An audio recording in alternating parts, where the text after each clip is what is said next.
नमस्कार साथियों। क्या आपने कभी एक दर्दनाक घटना की रिपोर्ट दर्ज कराने की कोशिश की है, लेकिन थाना ने आपकी बात सुनने से इनकार कर दिया है? ऐसा हुआ है?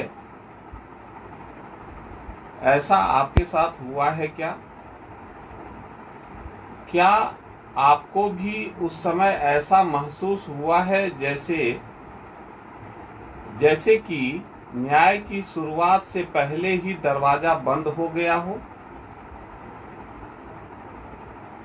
तो आज का यह सत्र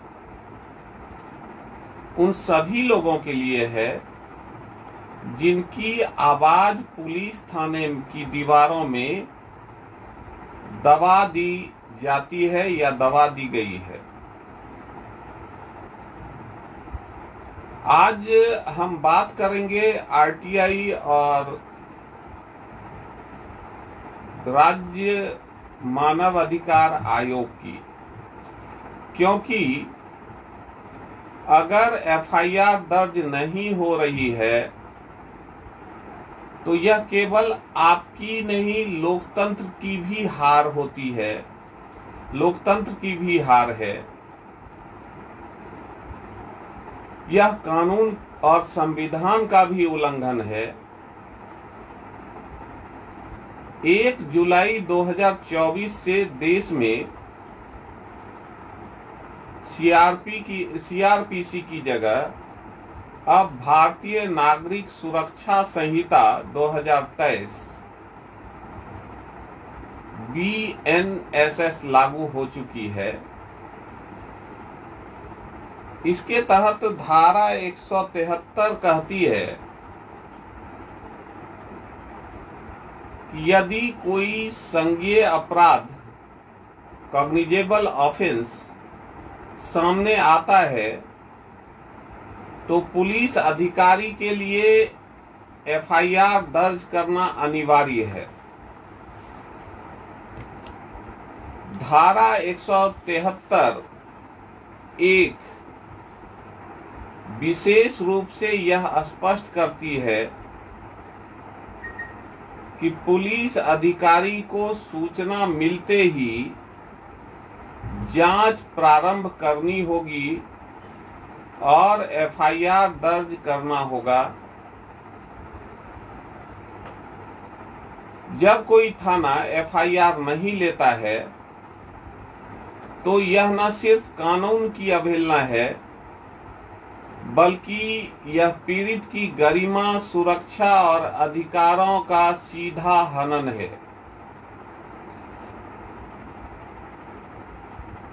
जब पुलिस मौन हो जाए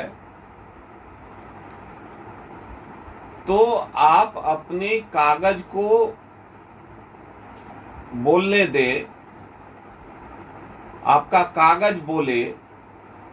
ऐसे में आरटीआई यानी सूचना का अधिकार आपके हाथों में एक शांत लेकिन सशक्त हथियार बनकर आया है, बल्कि है। अगर आपकी एफआईआर दर्ज नहीं हो रही है तो आप आरटीआई के माध्यम से पूछ सकते हैं। लेकिन यहाँ पर जो बातें ध्यान में रखनी है कि जब हम एफआईआर के लिए आवेदन देने जाते हैं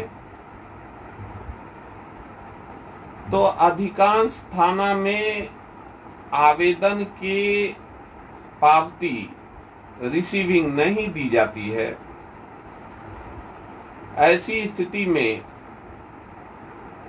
आपको एक रास्ता निकालना चाहिए कि उसका जो जेरॉक्स कॉपी आपके पास उपलब्ध है उसकी एक फोटोकॉपी पुनः करा लें और निबंधित डाक से उसी दिन भेज भी दें।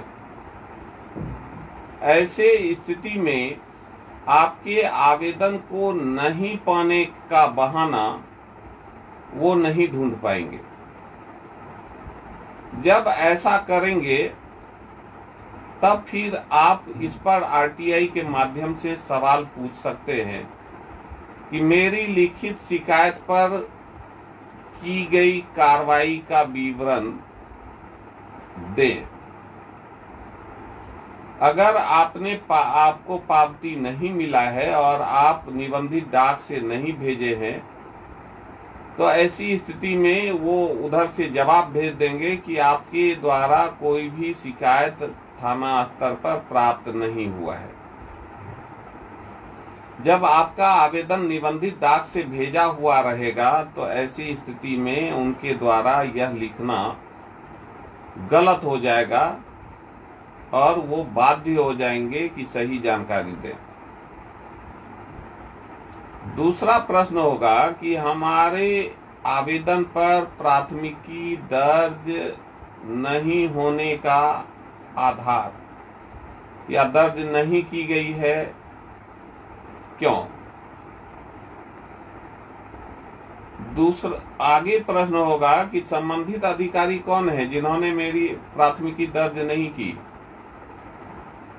और अब तक कौन कौन से कदम मेरे आवेदन के आलोक में उठाए गए हैं। ये पुलिस महकमा आरटीआई का उत्तर 30 दिन के भीतर देगा। 30 दिन के भीतर देना बाध्य भी है इनके लिए, और अगर उत्तर नहीं आया तो आप प्रथम अपील और फिर द्वितीय अपील भी कर सकते हैं, जिसके बारे में मैंने पूर्व के सत्र में आप लोगों को बताया है।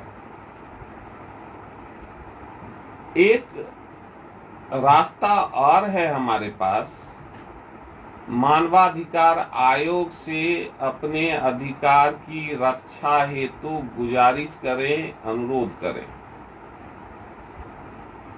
अगर आरटीआई से जवाब नहीं मिलता है या पुलिस की कार्यप्रणाली में मानवाधिकारों का उल्लंघन हो रहा है, जैसे कि पीड़ितों की बात ना सुनना, उत्पीड़न करना, दबाव डालना या गलत ढंग से टाल देना, तो आप राज्य मानवाधिकार आयोग में शिकायत कर सकते हैं।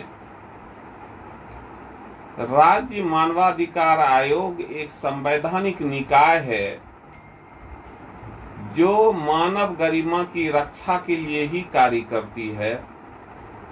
आप लिखित या ऑनलाइन शिकायत वहां दर्ज करा सकते हैं। साक्ष्य और आरटीआई की कॉपी के साथ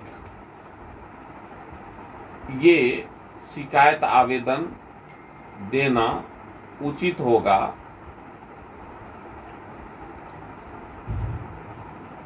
देखिए, हमारा जो मकसद है इस लाइव सत्र का, जो मकसद है, मूल संदेश है, डर नहीं, जागरूकता ही आपकी सुरक्षा है। तो अगली बार अगर थाना आपकी एफआईआर लेने से मना करे तो खामोश मत बैठिए, कागज उठाइए, आरटीआई डालिए, राज्य मानव अधिकार आयोग में शिकायत कीजिए, साक्ष्य एकत्रित कीजिए, और सबसे जरूरी,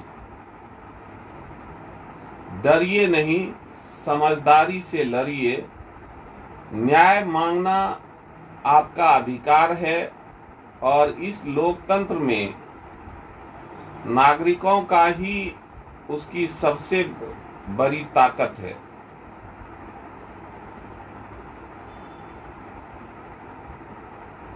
और अंत में, अगर आप चाहते हैं कि आरटीआई और राज्य मानव अधिकार से जुड़े फॉर्मेट, आवेदन, ड्राफ्ट और प्रक्रिया मैं आपको सिखाऊं या आपको उपलब्ध कराऊं, तो कमेंट में करें, मैं प्रयास करूंगा। साथ ही आपसे अनुरोध है कि इसे ज्यादा से ज्यादा शेयर करें ताकि ज्यादा से ज्यादा लोग नागरिक अपने अधिकारों की रक्षा के लिए इसका उपयोग करे, क्योंकि अब समय आ गया है जब जनता सिर्फ वोटर नहीं, जागरूक नागरिक भी बने। हक मांगिए हिम्मत के साथ, कानून आपके साथ है। जय हिंद।